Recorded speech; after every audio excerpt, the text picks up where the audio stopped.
जब काम का कद्दू कट कर सब में बट रहा था तो किसी के हिस्से आई जर्सी, किसी को मिली ऑपरेशन रोमियो और किसी ने देखी लंदन फाइल्स।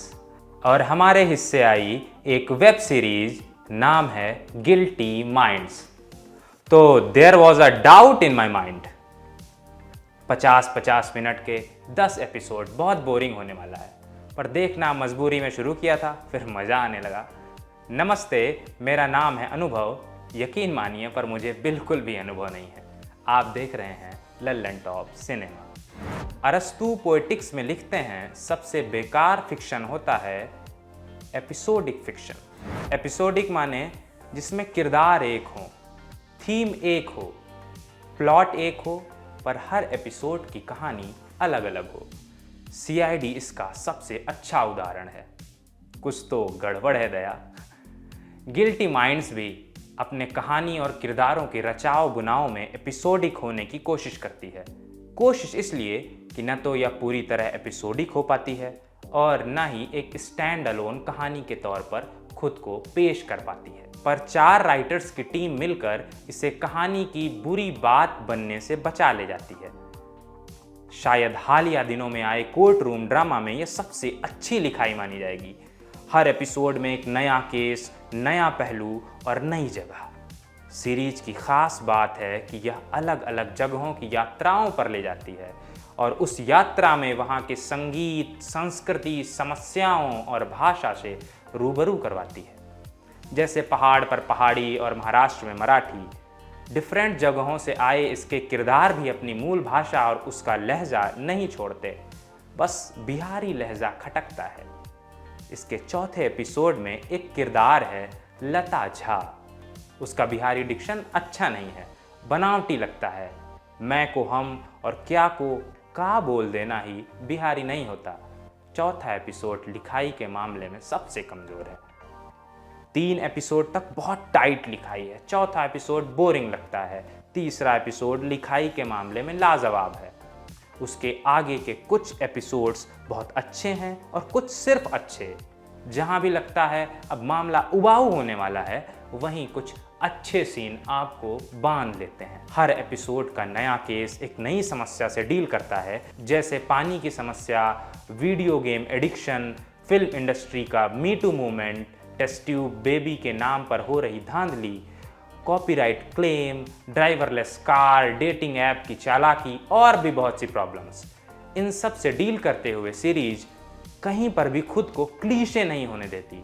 जो मुद्दा उठाती है उसकी तथ्यात्मक पड़ताल करती है, उसके इमोशनल और ट्रेजिक पहलू का धागा खोलती है।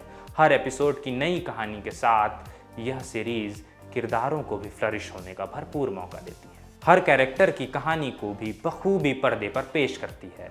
हर किरदार के अपने मानसिक और सामाजिक दुराव हैं, उनसे डील करने के उनके अलग अंदाज हैं।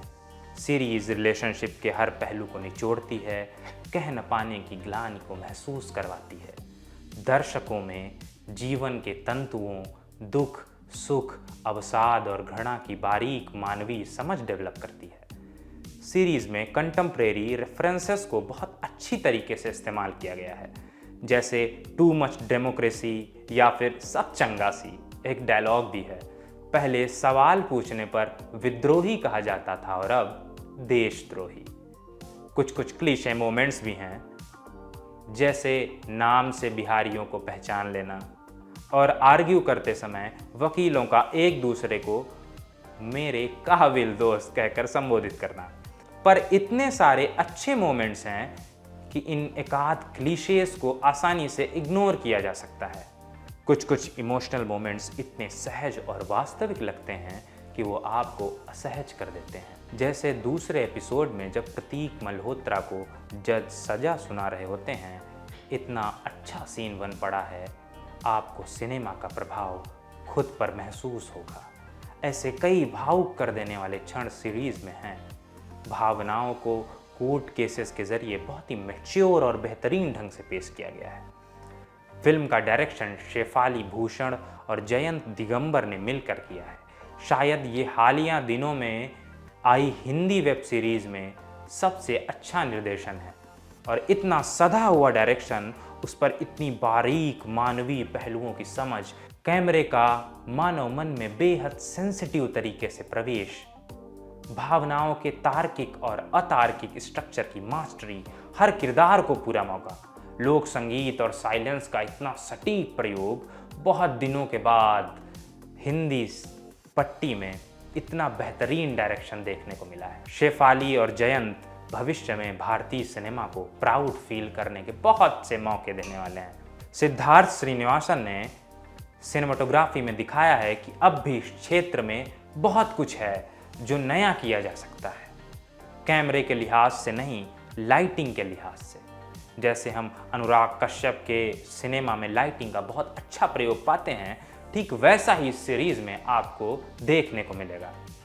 कुछ कुछ फ्रेम्स बहुत सुंदर हैं। दरअसल सिद्धार्थ के पास स्कोप भी था नई जगहों में नए और फ्रेश दृश्य कैमरे में उतारने का।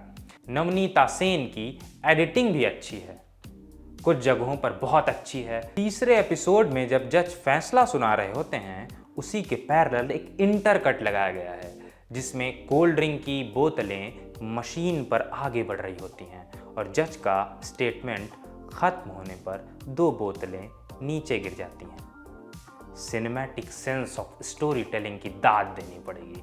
इनिशियल क्रेडिट्स के विजुअलाइजेशन में इतना अच्छा वीएफएक्स और कवित्व है कि आपका इंट्रो स्किप करने का मन नहीं करेगा। उस पर 4 चांद लगाता है टाइटल ट्रैक, लगा दे माँ हटा के सातू, सजा मजा में फर्क है न ज्यादा। संगीत गिल्टी माइंड्स की आत्मा है, बोले तो रिफ्रेशिंग संगीत। विजुअल्स के साथ एकदम फिट बैठता बैकग्राउंड स्कोर जो इसके इमोशनल और थ्रिलिंग मोमेंट्स को और ज़्यादा निखारता है। संगीत का बेस्ट पार्ट है हर नई जगह का नया लोक संगीत, बेहद कर्णप्रिय और म्यूजिक को भाषा के बंधनों से मुक्त करता हुआ ऑडियंस को लोक की सैर पर ले जाता संगीत। अदाकारी लगभग सबकी सधी हुई है। कश्यप के रोल में श्रिया पिलगांवकर और दीपक के रोल में वरुण मित्रा ने धमाकेदार काम किया है। शुभांगी के रोल में नम्रता सेठ ने ठीक काम किया है। कश्यप की दोस्त वंदना के रोल में सुगंधा गर्ग ने बहुत अच्छा काम किया है, उन्हें और काम मिलना चाहिए। किट्टू के किरदार में दीपक कालरा ने भी बढ़िया एक्टिंग की है। मिर्ज़ापुर वाले बाबूजी, कुलभूषण खरबंदा और सतीश कौशिक दोनों ने एज यूजुअल अच्छा काम किया है। और भी कई छोटे छोटे किरदार हैं, एक आध को छोड़ दें तो उन सब ने भी अपने अपने हिस्से का किरदार बखूबी निभाया है। तो लब्बो-लुआब ये है कि गिल्टी माइंड्स अपनी बुनावट और लिखावट में ताजगी समेटे हुए है। सभी डिपार्टमेंट्स में अच्छा काम हुआ है। कुछ बढ़िया ढूंढ रहे हैं तो इसे देखना बनता है, पर वन गो में देखेंगे तो कुछ हासिल कर पाएंगे। आप में कुछ नया जुड़ेगा, आपका भावनात्मक विकास होगा, कुछ रैशनैलिटी और साइंटिफिक टेम्परामेंट सीरीज से उठा सकेंगे। इस रिव्यू में इतना ही, फिर मिलेंगे किसी नए रिव्यू के साथ। मैं हूँ अनुभव और कैमरे के पीछे हैं मेरे साथी जतिन और आप देख रहे हैं लल्लन टॉक।